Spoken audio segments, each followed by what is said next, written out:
हाथ निहाल के बालों में चले गए। निहाल ने अपने होठों को हल्का सा खोला और उसके होठों को अपने होठों में भर लिया। वो चुन रहा था आरुमी के होठों को, कभी हल्के से बाइट करता तो कभी फिर से सक सक करता, और आरुमी चुपचाप बस उसे वो करने दे रही थी जो वो कर रहा था, क्योंकि वैसे भी निहाल के हिसाब से तो आरुमी को किस करना आता ही नहीं था। निहाल ने उसके होठों को आजाद करते हुए भी हल्के से अपने दांतों में दबाया, जिससे आरुमी के मुंह से हल्की सी आह निकल गई। निहाल के होंठ उसके होठों से हटकर उसके गले तक आ गए और वो बस एक ही जगह पर लगातार किस करता रहा, जिससे आरुमी के गले में इक्की बन गई थी।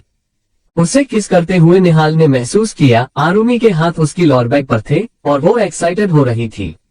निहाल एकदम से उसके ऊपर से हटा और एक झटके में ये होने की वजह से आरुमी भी होश में आई। उसने जल्दी से अपना चेहरा दूसरी ओर कर लिया। उसे भी एहसास हुआ कि वो क्या करने जा रही थी। आरुमी ने अपने मुंह से मुश्किल से आवाज निकालते हुए कहा, आई एम सॉरी। वो खुद भी घबरा गई थी, ये उसके लिए भी तो पहली बार था। निहाल ने उसे इसे देखा तो उसे शांत करने के लिए और उसका ध्यान इन सब से हटाने के लिए कहा, अगर इसे ही घबराओगी तो हमारी शादी को 3 साल नहीं 30 साल लग जाएंगे।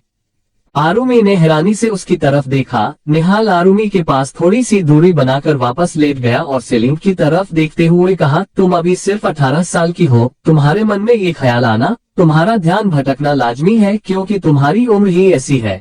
इसलिए चाहता हूँ कि हमारी शादी अभी ना हो। तुमसे दूर भी इसलिए रहता हूँ, मैं अपने आप पर काबू नहीं रख सकता और मेरे करीब आने के बाद तुम्हारा पेशेंस भी खत्म हो जाता है, और हम दोनों के लिए अभी ये सही नहीं है, जानती हो ना। निहाल ये बातें उसे काफी शांति से समझा रहा था, जो आरुमी को समझ भी आ रही थी। उसने बस हम कहा तो निहाल ने आगे कहा, जब तक तुम अपनी पढ़ाई पूरी नहीं कर लेती तब तक हम वैसे ही रहेंगे जैसे हम रहते थे, दोस्त बनकर एक दूसरे के करीब, पर सिर्फ दोस्त होने की लिमिट तक। ना तुम उससे आगे मेरे करीब आओगी, ना मैं तुम्हारे, और तुम अपना पूरा फोकस अपनी पढ़ाई पर लगाओगी। और फिर जब शादी का वक्त आएगा तो बड़ी धूमधाम से पूरे परिवार के आशीर्वाद के साथ, बिना किसी गुस्से या मजबूरी के खुशी से शादी करेंगे और एक दूसरे को अपनाएंगे, समझी। आरुमी ने एक हल्की सी स्माइल के साथ बस हम कहा तो निहाल ने फिर से कहा, पर इन सब के बीच एक बात हमेशा ध्यान रखना, मैं तुमसे दूर हो सकता हूँ पर अलग नहीं, चाहे 3 साल की दूरी हो या 3 जन्म की। मैं तुम्हारे पास आऊंगा क्योंकि मेरा वजूद हो तुम। आरुमी ने पास पड़े कुशन को उठाया और उसे अपने गले से लगा लिया और निहाल के कंधे पर सिर रखकर अपनी आंखें बंद कर ली। वो अंदर तक इस सुकून को अपने अंदर भर लेना चाहती थी, क्योंकि आज जो हुआ उसके बाद निहाल उसे इतना करीब नहीं आने देगा, ये आरुमी जानती थी। निहाल ने भी उसे कुछ नहीं कहा और ऐसे ही एक दूसरे के करीब दोनों को ही कब नींद आ गई पता भी नहीं चला। यहाँ आर्यन, जिसे आरुमी को देखने का दिल कर रहा था, वो अपने कमरे से उठकर बाहर चला आया आरुमी को देखने, पर जब उसके कमरे में गया तो आरुमी कमरे में थी भी नहीं। आर्यन को फिक्र हुई, इतनी रात को भला आरुमी कहाँ जा सकती है। वो बाहर निकला वापस और जा ही रहा था कि अरमान उसे दिख गया। अरमान ने भी उसे देखा और उसके पास जाते हुए कहा, आर्यन इतनी रात को बाहर क्यों निकला कमरे से? कुछ चाहिए था तो आवाज लगा देता, क्या हुआ है? आर्यन ने आरुमी के कमरे की तरफ इशारा करते हुए कहा, अरमान आरू कमरे में नहीं है, इतनी रात हो गई है, पता नहीं कहाँ है। उद्धरण चिन्ह। अरमान ने ये सुना तो उसे भी अजीब लगा। वो कुछ बोलते बोलते रुक गया जब उसकी नजर निहाल के कमरे पर गई। दरवाजा खुला था और कमरे की लाइट भी जल रही थी। अरमान ने आर्यन को उस तरफ इशारा करते हुए कहा, निहाल के कमरे की लाइट अब भी जल रही है, शायद वहाँ हो। दोनों उस तरफ बढ़ गए और निहाल के कमरे का दरवाजा खोलकर देखा तो निहाल और आरुमी दोनों काफी सुकून से सो रहे थे। आर्यन और अरमान ने एक दूसरे की तरफ देखा। दोनों को इतने सुकून से सोते देख अरमान और आर्यन के चेहरे पर भी मुस्कान फैल गई। दोनों कुछ पल खामोशी से बस उन दोनों को देखते रहे। उसके बाद आर्यन ने कहा, मुझे लगता है निहाल और आरुमी को मसूरी वापस चले जाना चाहिए। यहाँ जितना ज्यादा रुकेंगे उतना ज्यादा खतरा बढ़ेगा दोनों पर। अरमान ने उसकी बात में सहमति जताई और कहा, हम मुंबई का माहौल वैसे भी ठीक नहीं है। निहाल और आरुमी इन सब से दूर रहे, उसी में सबकी भलाई है। अरमान दोनों को देखते हुए बोल रहा था और आर्यन ने अरमान की तरफ देखते हुए कहा, हम, खासकर निहाल। अरमान ने उसे सवालिया नजरों से देखा तो आर्यन ने निहाल की तरफ देखते हुए कहा, निहाल में भले ही हमारे संस्कार हो, अरमान पर खून ऋषभ शेखावत का है और कब उसके अंदर का खून उबाल मारने लगे कोई नहीं जानता। उसे आज तक बहुत से झटके लगे हैं इस बात से कि वो ऋषभ शेखावत का बेटा है, अब अगर उसे ये एहसास भी हुआ कि वो ऋषभ का बेटा है इसलिए उससे कुछ भी छीन लिया गया है तो हम निहाल को खो देंगे। अरमान ने उसकी बात सुन एक गहरी सांस भरते हुए कहा, निहाल में हमारे संस्कार है, उसने मुझे अपना पिता माना है और मैं ही उसका पिता हूँ। अगर कभी मुझे निहाल को खोना भी पड़ा तो मैं ये बात पूरे विश्वास के साथ कह सकता हूँ कि वजह निहाल खुद कभी नहीं होगा। पर खैर मैं चाहूंगा भी नहीं कि ऐसा कुछ हो। कल बात करूंगा निहाल से, देखूंगा कब वापस जा रहा है वो मसूरी। बच्चों के कॉलेज भी मिस हो रहे हैं। आर्यन ने हाँ में सिर हिलाया और दोनों कमरे से बाहर चले आए। अरमान ने दरवाजा बंद किया। आर्यन अपने कमरे में चला गया और अरमान अपने कमरे में। जारी है चैप्टर 253 सरप्राइज। मुंबई। ये एक हॉस्पिटल था। एक डॉक्टर करीब 50-51 के करीब उम्र रही होगी उनकी। वो एक रूम के बाहर खड़े थे और दरवाजे से एक आंच लगाए बस एकटक उस रूम के अंदर देख रहे थे। रूम के अंदर कोई था मशीनों के बीच घिरा हुआ। शायद अंदर जो कोई भी था उसकी हालत बहुत खराब थी। बाहर खड़े उस आदमी ने दरवाजे पर हाथ रखते हुए कहा, तुम जैसे इंसान को नहीं छोड़ा इन लोगों ने तो मैं इन लोगों को नहीं छोड़ूंगा। देखना इनके सामने एक ऐसे इंसान को खड़ा करूंगा जो इनके खिलाफ तो होगा पर ये चाहकर भी उसे मिटा नहीं पाएंगे। मेरे बच्चे का ये हाल किया है उन ईमानदार पुलिस ऑफिसर्स ने। इसी ईमानदारी से एक एक से बदला ना लिया तो मेरा नाम भी जगदीप ठाकुर नहीं। ये एक अंधेरा कमरा था। बाहर से आती हल्की रोशनी उस शख्स पर गिर रही थी जो कमरे के अंदर खड़ा था। हाथ में गन और आंखों में एक अलग सा जुनून और गुस्सा लिए वो शख्स अपने सामने खड़ी लड़की को देख रहा था। सामने कोई और नहीं आरुमी थी। जैसे वो बहुत रोई हो, आंखें भी अब सुर्ख हो चली थी। उसने अपना हाथ बढ़ाकर लाचारी के साथ कहा, तुम अलग नहीं हो मुझसे। मैं आज भी बेपनाह मोहब्बत करती हूँ तुमसे। पूरी दुनिया ही तुम्हारे खिलाफ क्यों ना हो पर मैं तुमसे तब भी प्यार करूंगी निहाल। पर सामने खड़े उस शख्स पर कोई असर ही नहीं हो रहा था। जैसे उसने चिल्लाकर कहा, मैं निर्भय हूँ। मर चुका है तुम्हारा निहाल, मर चुका है। और अचानक गोली चलने की आवाज के साथ ही आरुमी की नींद टूटी। वो एकदम से उठकर बेड पर बैठ गई। पूरा चेहरा पसीने से भीगा हुआ था। उसने घबराहट में अपने सिर पर हाथ रखते हुए कहा, ये कैसा सपना था निहाल। उसने एकदम से अपने पास देखा, निहाल वहां नहीं था। आरुमी और ज्यादा डर गई। वो जैसे ही उठने को हुई कि बाथरूम से बाहर निकल रहे निहाल ने उसे पुकारा, आरू। जैसे ही आरुमी ने उसे देखा उसकी जान में जान आई। वो उठी और भागकर जाकर निहाल को गले लगा लिया। निहाल भी उसे ऐसे देख उसके चेहरे को छूकर बोला, आरू क्या हुआ, इतनी घबराई हुई क्यों हो? कोई सपना देखा? उद्धरण चिन्ह। आरुमी ने उसे और कसके गले लगाते हुए बस नामे सिर हिला दिया। निहाल समझ रहा था पता नहीं उसके साथ क्या हुआ पर वो डर गई थी। उसका शरीर कांप रहा था और निहाल को भी ये महसूस हो रहा था। उसने प्यार से आरुमी के बालों में हाथ फेरते हुए कहा, आरू सब ठीक है, कुछ नहीं हुआ है। ओके सब ठीक है। पर आरुमी ने उसे फिर भी उसे नहीं छोड़ा। अब निहाल ने उसके खुद से जरा अलग करते हुए कहा, आरू सब ठीक है, चलो तुम जाकर रेडी हो जाओ, तुम्हारे लिए एक सरप्राइज है। चलो। आरुमी ने अब अपना चेहरा ऊपर करके देखा तो निहाल ने कहा, अब तुम जाओ इससे पहले कि घर वाले आ जाए। चलो रेडी होकर आओ, फिर तुम्हें सरप्राइज देते हैं। आरुमी ने काफी फिक्र से उसे देखा पर कुछ कहा नहीं। वो चुपचाप वहां से चली गई पर मन में अभी भी निहाल के लिए फिक्र थी। उसने मुड़कर निहाल को देखा जो उसे ही देख रहा था। निहाल ने उसे आंखों ही आंखों से अपनी पलकें झपका कर सब ठीक होने का इशारा किया तो आरुमी आगे बढ़ गई। उसने खुद से ही मन में कहा, ये कैसा सपना था? क्या मतलब है इस सपने का? और कौन है ये निर्भय? नहीं नहीं, मुझे इतना नहीं सोचना है, बस एक सपना ही तो था। आरुमी जैसे तैसे खुद को समझाकर अपने कमरे में दाखिल हुई तो देखा बेड पर एक बैग रखा था। आरुमी ने जाकर देखा तो उस बैग के ड्रेस और कुछ और सामान भी था और एक चिट। आरुमी ने निकालकर उस चिट को देखा जिसमें लिखा था, आंखें तरस गई है तुम्हें इंडियन ड्रेस में देखने को, कभी पहनती ही नहीं हो, हमेशा बस jeans T shirt jacket top यही सब पहनती हो। पर तुम्हें नहीं पता तुम दुपट्टे के साथ जब ड्रेसअप होती हो तो बेहद खूबसूरत लगती हो। सो आज नो वेस्टर्न ड्रेसअप जो दिया है उसे पहनकर जल्दी से रेडी होकर नीचे आओ। निहाल। आरुमी ने वो चिट फोल्ड करके अपने पास रख ली और रेडी होने चली गई। कुछ ही देर में वो रेडी होकर नीचे आ गई तो देखा सारे फैमिली मेंबर्स रेडी थे और सबने रेड कलर के कपड़े पहने थे। किसी ने रेड साड़ी पटियाला सूट या गाउन पहना था तो जेंट्स में किसी ने रेड शर्ट कुर्ता या टी शर्ट अपनी थी। आरुमी सबको देख हैरान थी पर बाकी सब भी आरुमी को देखकर हैरान ही थे क्योंकि आरुमी सबसे अलग लग रही थी। उसने सफेद रंग का अनारकली सूट पहना था और साथ में रेड कलर का नेट का दुपट्टा, कानों में मिरर वर्क वाले झुमके, माथे पर छोटी सी काली बिंदी, पैरों में पायल पहनी हुई थी और हाथों में भी। आर्टिफिशियल सिल्वर बैंगल्स जिसमें छोटे छोटे घुंघरू थे। बाल तो थे ही हल्के कली से जिन्हें खुला छोड़ रखा था और वो सच में बेहद खूबसूरत लग रही थी। भूमि ने तो उसे देखकर अपने मुंह पर हाथ ही रख लिया। आरुमि नीचे आई तो भूमि ने उसकी बलाएं लेते हुए कहा, आरू, सच में आज मुझे लग रहा है कि मेरी 2 बेटों के साथ एक बेटी भी है। उनकी बात सुन आरुमि ने मुंह बना लिया तो भूमि ने उसे गले लगाते हुए कहा, कितनी प्यारी लग रही हो, पता है किसी की नजर ना लगे जाए। आरुमि बस मुस्कुराई तो सांची ने भी आकर अपनी आंखों के कोने से काजल निकालकर उसके कान के पीछे लगाते हुए कहा, बेहद खूबसूरत लग रही हो, किसी की नजर ना लगे हमारी बच्ची को। ये सुनकर आरुमि बस मुस्कुरा दी। बात ये थी कि आरुमि को माही जैसी आदत थी, वेस्टर्न के साथ वो स्कार्फ भले ही संभाल ले पर ये बड़े बड़े दुपट्टे और लड़कियों की तरह सजना संवरना उसे पसंद नहीं था। कभी कभार ही वो ऐसे रेडी होती थी, वो भी तब जब घर वाले उसे डांटते, पर आज बिना किसी के कहे ही वो खुद से इतनी अच्छे से तैयार हुई थी कि किसी की नजर ही नहीं हट रही थी उससे।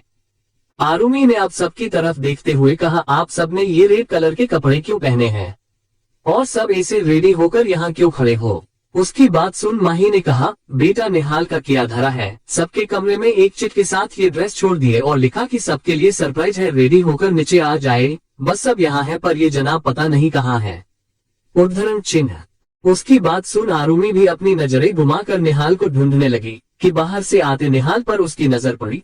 उसने blue jeans, white T shirt with red denim jacket पहना था, बाल जेल लगाकर सेट कर रखे थे, एक हाथ में अपने नाम वाला बेल्ट, दूसरे में एक रुद्राक्ष की माला, और वह सच में बेहद देसिंग लग रहा था। जब वो सामने आया तो ना उसकी आरुमि से नजरें हटी और ना आरुमि की उससे, और उन दोनों को ऐसे देख अरमान ने आकर बीच में निहाल के सामने चुटकी बजाते हुए कहा, निहाल, इश्क हुआ है, नजरों के खेल भी होंगे, हमें बता दो सरप्राइज क्या है, फिर हम भी तुम दोनों के बीच वो नहीं होंगे। उसकी बात सुन सब हंस दिए तो निहाल और आरुमि दोनों जिम गए। निहाल ने अपने बालों में हाथ फेरते हुए कहा, हाँ तो चलिए ना, बाहर बाहर है सरप्राइज।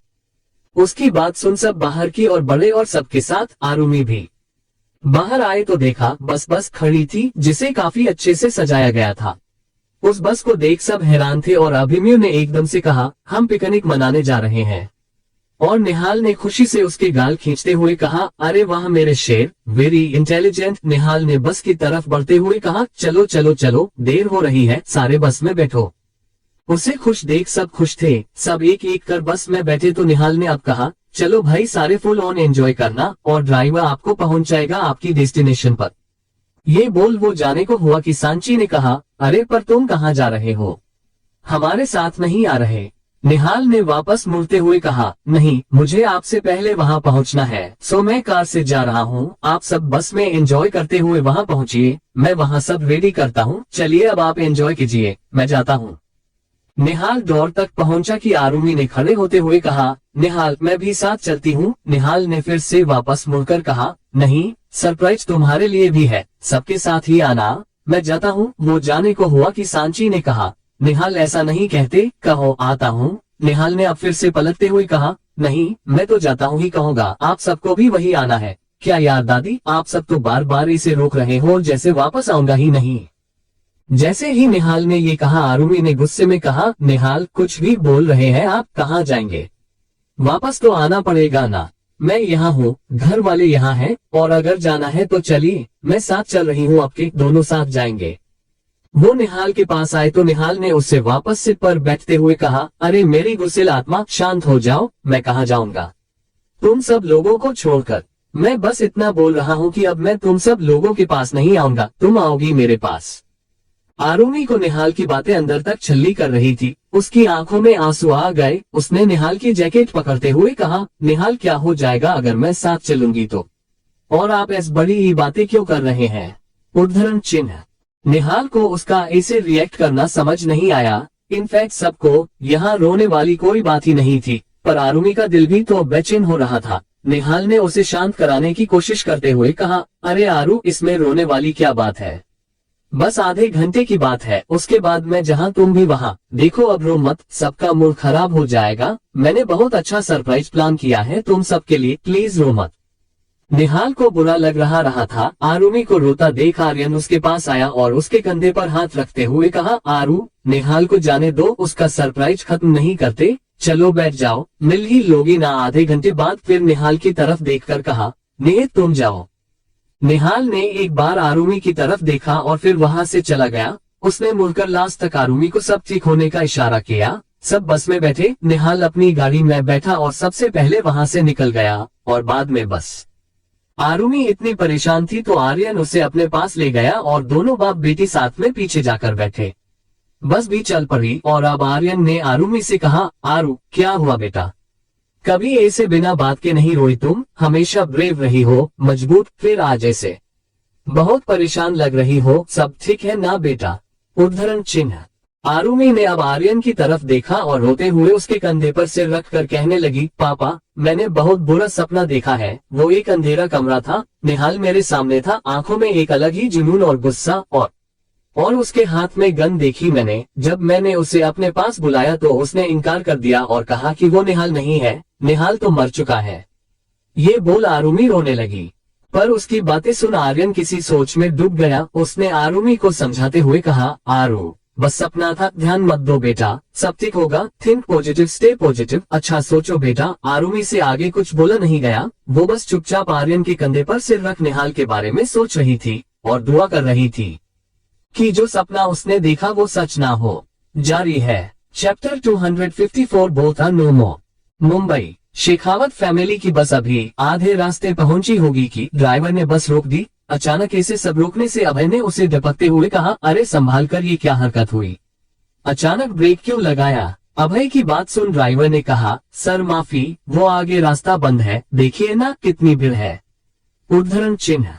अरमान और आर्यन ने ये सुना तो उठकर बाहर निकले। आरुमी रोते रोते ही सो गई थी तो आर्यन ने उसे नहीं उठाया। दोनों बाहर आए तो पता चला कि एक बहुत बड़ा एक्सीडेंट हुआ है। दो गाड़ियां आपस में टकराए और आमने सामने गाड़ी में बैठे दोनों लोगों की डेथ हो गई। ये सुनकर सबको झटका लगा। अचानक सबके दिल में एक डर सा जागा। इतने में अभय का फोन बजा।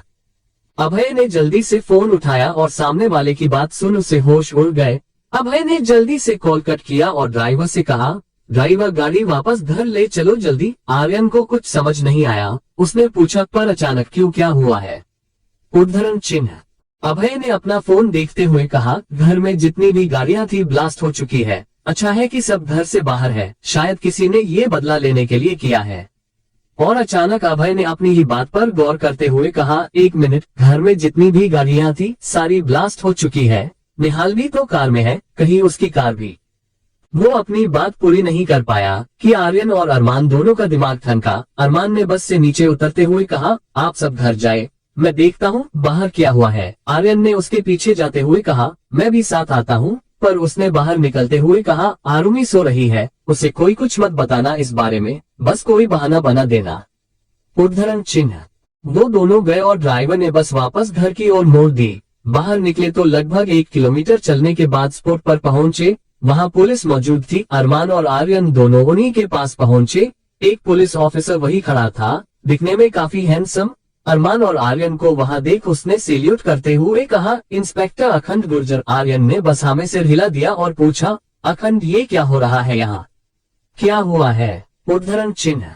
अखंड ने सामने जलती दोनों कार्स की तरफ देखते हुए कहा, सर मैं आपको ही कॉल करने वाला था। आर्यन ने उसे बिना किसी भाव के देखा, फिर पूछा, क्यों। तो अखंड ने कुछ देर रुककर फिर कहा, सर वो जिस गाड़ी का एक्सीडेंट हुआ है वो आप ही के घर की गाड़ी थी और जो गाड़ी में था उसकी। वो आगे बोलते बोलते रुक गया। मैं अरमान ने एकदम से उसकी कॉलर पकड़ कर कहा, जो कहना है साफ साफ कहो, ये एक्टिंग मेरे सामने करने की जरूरत नहीं है। अखंड ने हैरानी से उसे देखा तो आर्यन ने जल्दी से उसे अखंड से दूर करते हुए कहा, अरमान रुक जा, बात तो पूरी होने दे उसकी। फिर अखंड से कहा, अखंड तुम पूरी बात बताओ, हुआ क्या है। उद्धरण चिन्ह। अखंड ने हाँ में सिर हिलाया और कहना शुरू किया, सर डॉक्टर जगदीप यानी निर्भय सर के पापा का कॉल आया था। उन्होंने बताया कि सर बहुत बुरी हालत में है और हॉस्पिटल से बिना बताए पता नहीं कहाँ निकल गए। उन्होंने हमसे मदद मांगी तो हम निर्भय सर को ढूंढने चले आए। यहाँ आए तो देखा निर्भय सर और आपके घर की जो कार है वो टकराए और शायद आपकी कार में बॉम्ब था। दोनों गाड़ियाँ एक बार ब्लास्ट हो गई। जगदीप जी भी यहाँ पहुँच चुके थे। उन्होंने ही बताया कि निर्भय और जो सामने गाड़ी में था दोनों की डेथ हो चुकी है। अभी अभी दोनों की बॉडी हॉस्पिटल लेकर गए हैं। उद्धरण चिन्ह। ये सब सुनने के बाद दोनों भाई सदमे में थे। वो एक और पल वहां ना रुके और तुरंत अखंड को लेकर ही हॉस्पिटल के लिए निकल गए। यहाँ दूसरी तरफ जब सब घर पहुंचे तो गाड़ियों की आग बुझा दी गई थी, पर एक भी गाड़ी अब काम की नहीं रही थी। आरुमी भी उठी चुकी थी। जब उसने पूछा कि सब घर पर क्या कर रहे हैं, तो सबने बोल दिया कि ये हादसा हुआ इसलिए ट्रिप कैंसिल कर दी। आर्यन और अरमान भी निहाल के साथ घर ही आ रहे हैं। जब आरुमी ने सुना कि आर्यन और अरमान दोनों निहाल के साथ है तो उसे कुछ शांति मिली, पर अब सवाल ये था कि गाड़ियों में बम फिट किए किसने। ये तो निहाल की वजह से सब बच गए कि उसने पिकनिक के लिए बस चुनी, वरना सब के सब मारे जाते। शायद कोई था जिसे पता था कि आज सब बाहर जाने वाले थे। अभय खुद में ही ये सारी बातें सोच रहा था। उसने पहले पूरे घर की अच्छे से तलाशी करवाए, कहीं घर में भी कुछ किया ना हो। जब उसे लगा कि सब ठीक है तो उसने सबको अंदर जाकर आराम करने को कहा और खुद इस इन्वेस्टिगेशन में लग गया कि आखिर ये सब हुआ कैसे। उद्धरण चिन्ह। सब जाकर हॉल में ही बैठे, क्योंकि यहाँ भले ही सब ठीक था पर निहाल का अभी भी कोई अता पता नहीं था।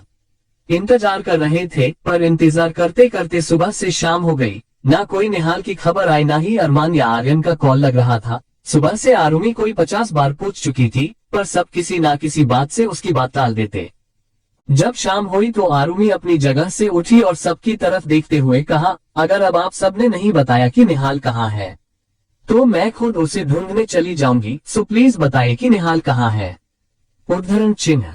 उसका इतना कहना ही हुआ था कि सब खड़े हो गए। आरुमी को ये अजीब लगा, फिर उसे एहसास हुआ कि सब उसे नहीं उसके पीछे देख रहे थे। उसने पलटकर देखा, अरमान, आर्यन और साथ में कुछ पुलिस ऑफिसर्स थे जो एक बॉडी को लेकर आए थे। स्ट्रेचर पर उन्होंने लाकर वो घर वालों के सामने जमीन पर ही रखा। बॉडी एक सफेद कपड़े से ढकी हुई थी। पता नहीं क्यों, पर उसे देख सबका दिल मानो एक मिनट के लिए रुक सा गया हो, पर आरुमी उसे जैसे कोई फर्क ही ना पड़ा हो। उसने एक पल को उस सफेद कपड़े से ढकी बॉडी को देखा और फिर अपने आंसू पोंछकर आर्यन के पास आते हुए बोली, पापा आप निहाल के साथ थे ना? कहाँ है वो? आए नहीं आपके साथ? और उनका सरप्राइज वो देखा आपने? क्या वो आपके पीछे आ रहे हैं? बोलिए ना। उद्धरण चिन्ह। आरुमी आर्यन को कुछ ना बोलता देख बोली, ओह तो आप भी उनके सरप्राइज में शामिल हो गए। कोई बात नहीं, वो बाहर है ना, मैं मिलकर आती हूँ उनसे। ये बोल आरुमी बाहर जाने को हुई कि आर्यन ने उसकी कलाई पकड़कर उसे रोक लिया। आरुमी ने आर्यन की तरफ देखा तो उसने जमीन पर उस बॉडी की तरफ इशारा किया। सब समझ गए थे। अरमान तो जैसे बेसुध था, जैसे बस उसका शरीर वहाँ मौजूद हो। उसकी नजरें बस उस बॉडी पर टिकी हुई थी। सबकी आंखों में आंसू थे, किसी की कुछ भी बोलने की हिम्मत तक नहीं हुई, जैसे जबान और सांसें दोनों बंद सी गई हो। और पीछे खड़े अखंड ने सबको बताया कि क्या हुआ, ये भी कि हॉस्पिटल में क्या हुआ।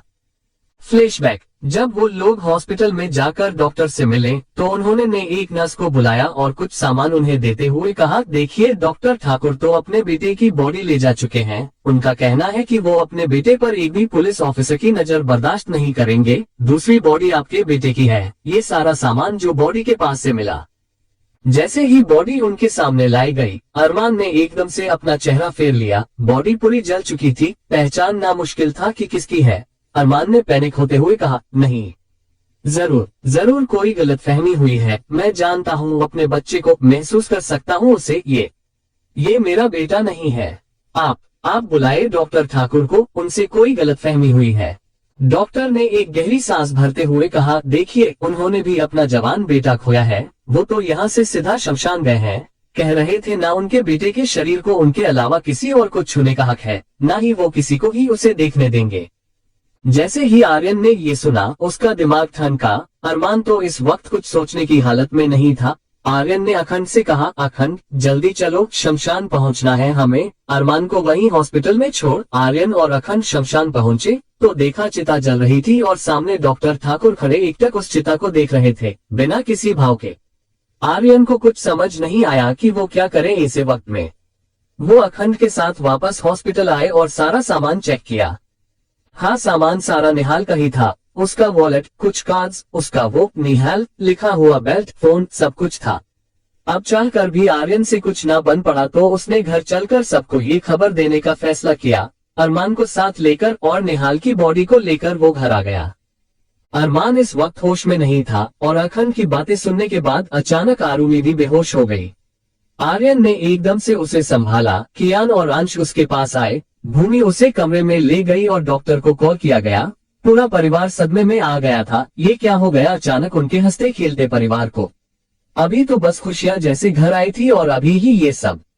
निहाल की बॉडी को वहां से ले जाया गया। पुलिस को इन्वेस्टिगेशन में लगा दिया गया कि आखिर था कौन वो जिसने ये सब किया। डॉक्टर भी आ गए थे। आरुमी को चेक किया तो पता चला उसे गहरा सदमा लगा है। डॉक्टर ने कुछ दवाएं और इंजेक्शन देने के बाद उसके होश में आने की राह देखने को कहा, पर आरुमी को होश नहीं आया। अगली सुबह ही उसे होश आया। जब वो उठी तो उससे मंत्रोच्चार की आवाज आ रही थी।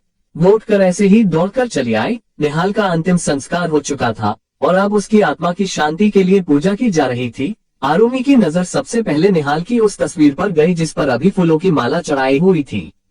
औरतें देखते ही वो बौखला उठी। वो सबके बीच से होकर भागते हुए सीधा उस तस्वीर के पास चली आई और उस फूलों की माला को तस्वीर से अलग कर जमीन पर फेंक दी। घर में काफी लोग मौजूद थे। सबने सफेद रंग के कपड़े पहने थे और आरुमी ने गुस्से में चिल्लाते हुए कहा, पागल हो गए हैं आप सब। एक जिंदा इंसान की फोटो पर हाथ चढ़ा दिया आपने। दिमाग खराब है आप सबका। और ये सब क्या है? किस बात का मातम मना रहे हैं? ये सफेद कपड़े, कोई मर गया है क्या? उद्धरण चिन्ह। अरे निहाल कुछ पल के लिए आंखों से दूर क्या हुए? आप सब ने तो उन्हें मार ही दिया। देखना वो आएंगे ना तो सबसे नाराज होंगे। ऐसा थोड़ी होता है। ऐसा नहीं होता, नहीं होता, नहीं हो। आरुमी बोलते बोलते जमीन पर बैठ गई और फूट फूट कर रोने लगी। निहाल की तस्वीर सामने थी उसके। उसने उस तस्वीर को गले लगाकर रोते हुए बेबसी और लाचारी के साथ कहा, जिंदगी भर साथ निभाने का वादा किया और पल भर में वादा तोड़कर चले गए। एक दिन भी साथ नहीं निभा पाए। क्यों निहाल? क्यों खिला मेरे दिल के साथ? क्यों दिखाए वो झूठे सपने, वो वादे? क्यों? आरुमी कुछ ही देर में एकदम शांत हो गई। जब तक वो बोल रही थी ना कोई उसके पास गया और ना ही किसी ने उसे कुछ कहा। और जब वो शांत हुई, आर्यन ने जाकर उसे उठाया। वो फिर से बेहोश हो चुकी थी और आर्यन ने भूमि और कांची से कहा उसे अंदर ले जाने को। उनके जाने के बाद अभय ने आर्यन से कहा, घर का एक बच्चा खो चुके हैं, अब यही चाहेंगे कि बाकी बच्चे इस खतरे से दूर रहे। आरुमी को यहाँ से कहीं दूर भेज दो आर्यन। यहाँ दूसरी तरफ डॉक्टर ठाकुर के घर में, यहाँ भी निर्भय की आत्मा की शांति से लिए पूजा चल रही थी। उसकी तस्वीर पर बड़ी सी माला। उसे देखते हुए डॉक्टर ठाकुर ने मन ही मन कहा, सौगंध है मुझे मेरे मरे हुए बेटे की, अगर एक एक को उसके किए की सजा ना दिलाए तो। जारी है चैप्टर 255 हम ब्रह्मास्मि। 4 साल बाद एक कमरा था। उस कमरे की लगभग आधे से ज्यादा सारी लाइट्स ऑफ थी। एक टेबल लैंप जल रहा था और उसी लैंप के पास चेयर पर एक लड़का गिटार लेकर बैठा था। वो गिटार को ट्यून करते हुए एक बेहद ही प्यारा गाना गुनगुना रहा था, जिसकी लाइंस कुछ यूं थी, चेहरा है या चांद खिला है, जुल्फ गनरी शाम है क्या, सागर जैसी आंखों वाली, ये तो बता तेरा नाम है क्या। उसकी आवाज में ये गाना और ज्यादा प्यारा लग रहा था। उसकी आंखें बंद थी। उसने एक गहरी सांस ली और गिटार साइड में रखा ही था कि भूमि आवाज आए, छोटे चलो नाश्ता कर लो बेटा। और कमरे में बैठे अभिमन्यु ने भी वैसे ही जवाब दिया, हाँ बस आ रहा हूँ। उसने उठते हुए वो टेबल लैंप बंद की और जाकर खिड़की से पर्दे हटा दिए और कमरे में रोशनी ही रोशनी हो गई। उस धूप को अपने ऊपर महसूस कर अभिमन्यु ने अपनी आंखें सुकून से बंद की और कहा, न जाने इस कमरे की तरह ये घर कब रोशन होगा। उद्धरण चिन्ह। वो उठा, अपना जैकेट लिया और बाहर चला आया। नीचे आया तो देखा बस भूमि ही थी वहाँ और बाकी सब अपने अपने काम में। अभिमन्यु आकर डाइनिंग टेबल पर चेयर लेकर बैठा। भूमि ने उसका नाश्ता लगा दिया। अभिमन्यु नाश्ता करने लगा तो भूमि ने उसके बालों में हाथ फेरते हुए प्यार से कहा, छोटे आपको नहीं लगता आपको अब जरा ब्रेक लेना चाहिए? अभिमन्यु ने उसे हाथ के इशारे से ही पूछा, क्या? उद्धरण चिन्ह। तो भूमि ने कहा, मतलब कि अभी तो सिर्फ 19 साल के हो, अभी अभी कॉलेज में आए हो। ऐसे टाइम में तुम्हारी उम्र के बच्चे एंजॉय करते हैं, नए नए सपने देखते हैं, पर तुम अभी से अपने बिजनेस में लग गए हो। पढ़ाई के साथ काम का इतना बोझ रखते हो सिर पर। कभी कभार बैठकर सबके साथ बातें करते हो, नहीं तो अकेले रहना पसंद करते हो। इससे तो पागल हो जाओगे ना। अभिमन्यु ने खाना खाते हुए ही कहा, मम्मा ये सब आपको लगता है, वरना मेरी तरफ से, मेरी नजर से देखिए, मेरी लाइफ तो उसी हिसाब से चल रही है जैसे मुझे अच्छी लगती है, जैसे मैं चाहता हूँ। आप देखिए, 8 से 10 ऑफिस, 11 से 5 कॉलेज और फिर घर आकर मेरा अपना टाइम जो मन में आए वो करता ही हूँ और वीकेंड्स पर अपने असाइनमेंट कंप्लीट कर देता हूँ। अब इतनी अच्छी लाइफ चल रही है तो खामखा क्यों कुछ और ऐड करके इसे उलझाओ। उद्धरण चिन्ह। उसकी बातों का भूमि के पास कोई जवाब नहीं था। वो बस चुपचाप रही। अभिमन्यु उठा और अपना जैकेट लेते हुए कहा, चलिए मैं चलता हूँ, देर हो रही है। पर हाँ बता दूं, अभी को लेने के लिए गाड़ी एयरपोर्ट भेज दी है और दी को लेने पापा खुद जाने वाले हैं। ओके। भूमि ने हाँ में सिर हिलाया। अभिमन्यु जाने के लिए पलटा ही था कि सामने आती लड़की से टकरा गया। उस लड़की के हाथ में एक बड़ा सा कार्टून बॉक्स था जिसमें से सारा सामान तो गिर गया, पर अभिमन्यु और वो लड़की भी गिरे। अभिमन्यु बिना देखे भी जानता था ये कौन थी। उसने अपना गुस्सा कंट्रोल करने के लिए 2 पल को अपनी आंखें बंद की और जब आंखें खोली तो वो लड़की उसके सामने थी और उसका हाथ अभिमन्यु के सामने। उसने अभिमन्यु को उठने के लिए हाथ दिया था, पर अभय ने उसका हाथ झटक दिया और खड़े होते हुए कहा, कभी सीधे सीधे तो आ ही नहीं सकती ना। जब भी आना है ऐसे तूफान मेल की तरह ही आना है, सब कुछ गिरा कर तोड़ फोड़ करते हुए। उस लड़की ने अभिमन्यु की बात सुन एकदम बेफिक्री से कहा, अरे चिल छोटे, चोट नहीं लगी ना? बस। अभिमन्यु ने गुस्से में उसे घूरते हुए कहा, तुम छोटी हो मुझसे, मुझे छोटे वो लोग बोलते हैं जो मुझसे बड़े हैं, समझी? उस लड़की ने अभिमन्यु को घूरा और दोनों ने ही कुछ बोलते हुए एक साथ एक दूसरे पर उंगली उठाई कि पीछे से भूमि ने कहा, बस क्या दिक्कत है तुम दोनों की? एक दूसरे को देखते ही शुरू हो जाते हो। पता नहीं तुम दोनों का ये टॉम एंड जेरी कब खत्म होगा। हमेशा यही हाल है। अरे अगर अभी के साथ तुम्हारी लड़ाई हो तो समझ भी आए कि वो तुम्हारा बेस्ट फ्रेंड है, पर छोटे तुम। सांची तो छोटी है, तुम क्या बच्चों की तरह लड़ते हो? अभिमन्यु ने अपनी माँ की बात सुन सांची को घूरते हुए कहा, छोटी है तो छोटी बनके रहे ना, बड़ों से पंगे लेने को किसने कहा है? और वैसे भी बेस्ट फ्रेंड बोलती है ना आप इसे। तो बता दूं, अभी को बिगाड़ने में 99.9% इसका हाथ है। वो ये बोल वहां से निकल गया और सांची बस उसे घूरते रह गई। उसके जाने के बाद सांची ने भूमि की तरफ देखकर कहा, आंटी क्या खाकर पैदा किया है आपने इन्हें? हर वक्त मुंह फुलाए रहते हैं और गुस्से को तो जैसे इन्होंने गोद ले रखा हो, कभी उसे खुद से अलग होने ही नहीं देते। उसकी बातें सुन भूमि भी हंस दी। उसने कहा, तुम अपना मूड खराब मत करो, वो ऐसा ही है, मुझे पता है। आज अभी आने वाला है इसलिए तुम आए हो, वरना तुम्हें कहाँ फुर्सत मिलती है पढ़ाई लिखाई से। उद्धरण चिन्ह। उसकी बात सुन सांची गिरा हुआ सामान उठाते हुए बोली, जी मैं ये कुछ गिफ्ट्स लाई थी अभी के लिए, उसके कमरे में रखने जा रही हूँ। भूमि ने बस हम कहा और वहां से चली गई। मुंबई। आर्यन और अभय दोनों ऑफिस में थे, द शेखावत मटेरियल में। दोनों बातें कर रहे थे जो हो रहा था। फिलहाल आर्यन ने ग्लास वॉल से बाहर मुंबई की उस भीड़ को देखते हुए कहा, आरुमि भले ही आ जा रही है, पर उसे पता नहीं है कि हमने क्या सोचा है। इससे पहले कि वो निर्भय से मिले, उसे कैसे भी करके अखंड से शादी के लिए मनाना होगा। अभय जो किसी सोच में डूबा था, उसने वैसे ही कुछ सोचते हुए कहा, आर्यन क्या हो अगर आरुमि को शादी के बाद ये पता चले कि उसका निहाल कहाँ है? फिर आर्यन ने उसकी तरफ पलटते हुए बिना किसी भाव के कहा, कुछ नहीं होगा, अगर एक बार आरुमि की शादी अखंड से हो गई फिर कुछ नहीं होगा। अभय ने आर्यन को देखा और कहा, और तुम्हें क्यों लगता है कि आरुमि शादी के लिए मान जाएगी? इन 4 सालों में वो कभी यहाँ लौट कर नहीं आए, पर आज भी वो किसी के करीब नहीं जाती, किसी लड़के से बात नहीं करती, और तुम सोचते हो वो किसी और से शादी कर लेगी। उद्धरण चिन्ह। आर्यन ने ना में सिर हिलाते हुए कहा, अहम नहीं मानेगी, पर मनाना पड़ेगा। मैं उसे यहाँ नहीं रहने दे सकता। वो यहाँ है, पर अखंड से शादी होते ही वो उसे यहाँ से ले जाएगा, और अखंड आरुमि के लिए एक बहुत अच्छा लड़का है। आप फिक्र मत कीजिए, सब ठीक होगा। मैं जा रहा हूँ आरुमि को लेने। शहर का माहौल कुछ ठीक नहीं है, पता नहीं क्या चल रहा है। एक निर्भय मरा नहीं कि दूसरा पैदा हो गया, पता नहीं इसका कहर कब खत्म होगा। वो आरुमि को लेने चला गया। एयरपोर्ट पहुंचा तो आरुमि उसी का वेट कर रही थी, पर आरुमि को देख आर्यन को बेहद तकलीफ हुई। वो आरुमि जिसे हमेशा जींस टी शर्ट में उछल कूद करते देखा था, अब वो सिर्फ दुपट्टे वाले कपड़े पहनती थी। वो 4 साल से लंदन में थी, पर आज उसे देखकर कोई नहीं कहेगा कि वो कहाँ से आए हैं। व्हाइट कलर का अनारकली सूट, बालों की ढीली सी छोटी बनाई हुई और ना कोई मेकअप, ना कोई श्रृंगार, बस सिंपल, ना ही चेहरे पर स्माइल। बस आर्यन को देखा तो उसके पास चली आए और शांति से पूछा, कैसे हैं आप पापा? उद्धरण चिन्ह। आर्यन ने उसे गले लगाते हुए कहा, मैं ठीक हूँ बेटा, तुम ठीक हो ना? आरुमि ने उससे अलग होते हुए कहा, ठीक हूँ, बस थक गई हूँ, आराम करूंगी तो ठीक हो जाऊंगी। आर्यन ने बस हाँ में सिर हिलाया और गाड़ी में बैठाया। गाड़ी में बैठते ही आरुमि ने अपने कानों पर मोबाइल हेडफोन्स लगाए लिए और अपनी आंखें बंद करके सिर सिर से टिका लिया। और अब सबसे बड़ी खबर, आज सुबह 11:15 को मुंबई में सड़क पर 4 लोगों को जिंदा जलाया है निर्भय ने। मुंबई में हर जगह यही न्यूज चल रही थी, पर इससे भी बड़ी बात कि इस हादसे को होने से रोकने के लिए जब पुलिस वहां पहुंची तो लोगों ने पुलिस को भी मारा और लोगों का ये आक्रोश देखकर पुलिस को ना चाहते हुए भी लाठी चार्ज करना पड़ा। मुंबई की सड़कों पर खुलेआम दंगे हो रहे हैं, पर इन सब की वजह सिर्फ एक निर्भय लोग क्यों इसका साथ दे रहे हैं। कौन है वो, ये सब तो अलग ही बात है। वो तब सामने आता है जब वार करना हो, पर आया और गायब हो गया। किसी को पता नहीं चला था वो कब आता है कब जाता है।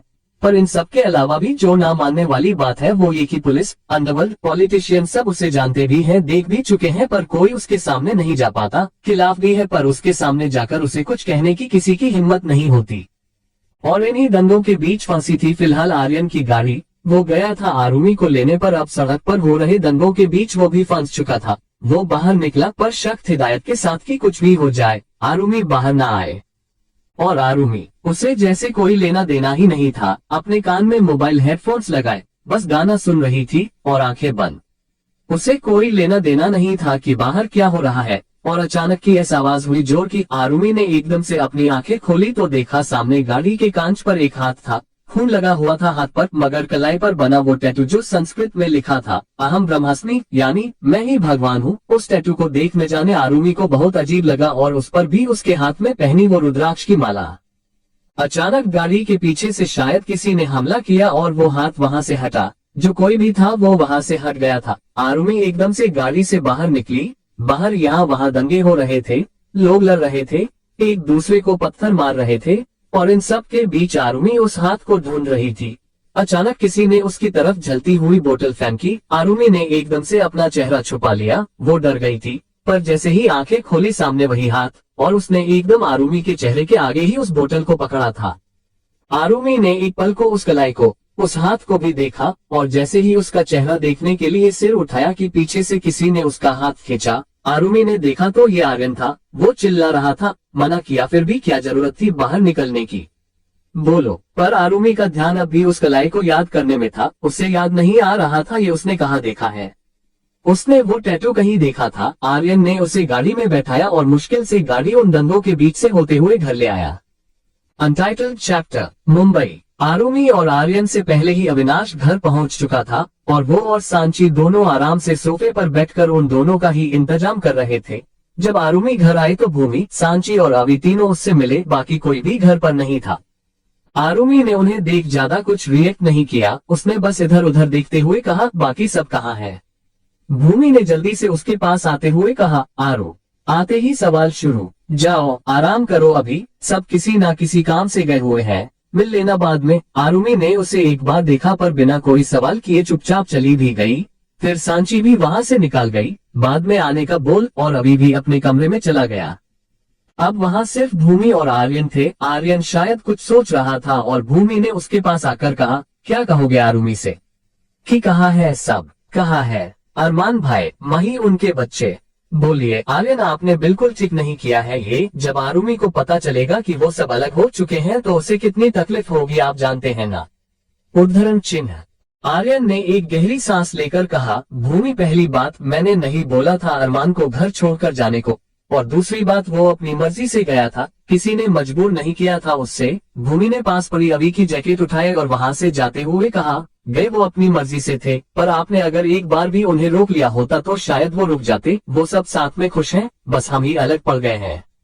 वो वहां से चली गई, और आर्यन ने उससे जाता देख मन ही मन में कहा, गलत गलत होता है भूमि, गलती करने पर तो मैंने तुम्हारे पापा को भी नहीं छोड़ा, उन्हें भी उनके किए की सजा मिली, फिर अब कैसे जाने दूं। उद्धरण चिन्ह। आर्यन वही सोफे पर बैठ गया। यहाँ दूसरी तरफ डॉक्टर ठाकुर के घर, वो एक रॉकिंग चेयर पर बैठे आज का अखबार पढ़ रहे थे कि घर के बाहर गाड़ी रुकने की आवाज आए। एक लड़का भागता हुआ अंदर उनके पास आया और खुश होते हुए कहा, यार क्या गजब का है आपका बेटा बॉस। पता है दंगे खत्म होने का नाम भी नहीं ले रहे थे, ना पब्लिक हार मान रही थी ना पुलिस, और जैसे भी निर्भय भाई आए आधे घंटे के अंदर सब शांत, ना पुलिस वहाँ रुकी ना लोग।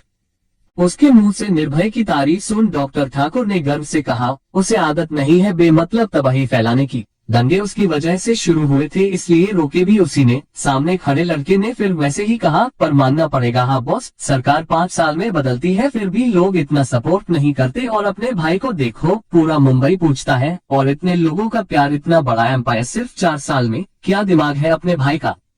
उसकी बातें सुन डॉक्टर ठाकुर को दिल तक एक खुशी हो रही थी, और उन्होंने उस लड़के से कहा, बस बस तुम तो मेरे बेटे को नजर लगा कर ही छोड़ोगे, बताओ कहाँ है वो? तुम्हारे साथ नहीं आया? उद्धरण चिन्ह। उस लड़के ने नामे सिर हिलाते हुए बोला। ना, भाई ने बोला। विक्रम तू जा, मुझे एक काम है, और इतना बोल भाई वहां से निकल गए। विक्रम की बात पर बस हाँ में सिर हिलाया और आगे कुछ नहीं कहा। यहाँ दूसरी तरफ द बनी कैफे में सांची यहाँ आई थी किसी काम से। वो फिलहाल 16 साल की ही थी। वह जाकर एक चेयर पर बैठी, हाथ में फोन था, शायद किसी का वेट कर रही थी। इतने में उसकी नजर सामने से आते अभिमन्यु पर गई, पर अभिमन्यु ने उसे देखा नहीं था। वो जाकर दूसरे टेबल पर बैठा, वहाँ पर पहले से एक लड़की मौजूद थी। उसे वहाँ देखा सांची ने खुद के मुंह पर हाथ रख लिया और शातिर अंदाज में बोली, अम्मा ये देखो शेखावत खानदान का चश्मो चिराग, जिसे वो लोग बहुत समझदार और नेक समझते हैं, छुप छुप कर किसी के साथ चक्कर चला रहा है और घर वालों को खबर तक नहीं। इनकी पोल तो मैं खोलती हूँ। ये बोल सांची ने जल्दी जल्दी उनकी कुछ पिक्चर्स निकल ली और वहाँ से खड़ी हो गई। फटाफट अभिमन्यु की नजरों से बचते हुए कैफे से बाहर आए और अभी को कॉल मिलाकर कहा, कुछ फोटोज भेज रही हूँ, देखकर बता भाभी कैसी लगी तेरी। अभी ने कॉल कट किया और उन फोटोज को देखने लगा। उसे समझ नहीं आया उसके भाई के साथ वो लड़की कौन है, और अचानक उसकी नजर एक फोटो पर गई। सांची ने गलती से अपनी पिक भी साथ भेज दी थी। उसे एक मस्ती सूझी। उसने अभिमन्यु की बाकी तस्वीरों को छोड़ सांची की उस तस्वीर को लिया और उनके फैमिली ग्रुप में डालते हुए लिखा, मैसेज सांची अभिमन्यु शेखावत, मेरी भाभी कैसी लगी? उद्धरण चिन्ह। और कुछ ही पल में ये मैसेज सबको मिल भी गया। ग्रुप में सब थे, अरमान, आर्यन, अभय, सांची, माही, भूमि, सौम्या, विराट, करण, शिवांगी, आरव, कांची और इनके बच्चे भी। हाँ, वैसे बच्चों के पास फोन नहीं थे। इस ग्रुप में सांची राठौर नहीं थी, तो उसे कुछ पता भी नहीं चला। वो ये सोचकर खुश हो रही थी कि अब अभिमन्यु फंसेगा, पर साथ में वो खुद भी फंस चुकी थी, उससे ये नहीं पता था। दूसरी तरफ अभी ये जानता था कि सांची एक नंबर की झिल्ली है, जल्दबाजी में काम करने वाली। इसलिए इन फोटोज के बारे में पहले वो अपने भाई से पूछेगा, फिर ही बात आगे जाएगी। यहाँ दूसरी तरफ ये एक छोटा पर काफी खूबसूरत घर था। इस घर में नीचे एक बड़ा सा हॉल था। उस हॉल से लगकर ओपन किचन था और एक तरफ बाथरूम। हॉल से होते हुए ही ऊपर जाने के लिए सीढ़ियां थी। ऊपर जाते ही घर के अंदर की तरफ और बाहर की तरफ बालकनी छोड़कर सिर्फ एक बड़ा सा कमरा था, पर उन्हीं सीढ़ियों के साथ थी ऊपर जाने के लिए ऊपर खुला टेरेस, जहाँ एक साइड कॉफी टेबल और उसके आसपास 4 चेयर्स रखी हुई थी। एक तरफ झूला रखा हुआ था, कुछ पौधे फूलों की बेलें थी। सच कहूँ तो ये घर बेहद खूबसूरत था। यहाँ आकर किसी को भी अच्छा लगेगा ही। पर इस घर में सिर्फ एक इंसान था इस वक्त। वो नीचे हॉल में ही सोफे पर बैठा था, पीछे सोफे से सिर टिकाए, जैसे बहुत थक गया हो। वो कुछ पल के लिए सोफे पर लेट गया और अपनी आंखें बंद कर ली। उसका हाथ सोफे से नीचे की ओर था, जिससे अभी भी खून बह रहा था। यहाँ शेखावत मेंशन में आरुमी अपने कमरे में थी। यहाँ से वहाँ, वहाँ से यहाँ घूम घूम कर बार बार एक ही चीज सोच रही थी कि उस टैटू को उसने कहाँ देखा था। और अचानक उसके दिमाग की बत्ती जली। उसकी आंखें एकदम से बड़ी हो गई। वो खुद में ही बुदबुदाई, वो टैटू, वो निहाल के लैपटॉप का वॉलपेपर था। आरुमी खुद के ही सवाल में उलझ गई। हाँ, उसने इन 4 सालों में कभी ये नहीं माना कि निहाल मर चुका है। उसे हमेशा ये एहसास था कि निहाल मौजूद है, कहीं तो है, पर है। और वहाँ उन रंगों के बीच उसे एहसास हुआ जैसे निहाल उसके पास ही है। और अब ये टैटू और निहाल का वॉलपेपर। आरुमी ने अपना फोन उठाया और कमरे से बाहर निकलते हुए बड़बड़ाने लगी, मुझे पता लगाना होगा, अगर आप हो तो अब आपको कहीं नहीं जाने दूंगी।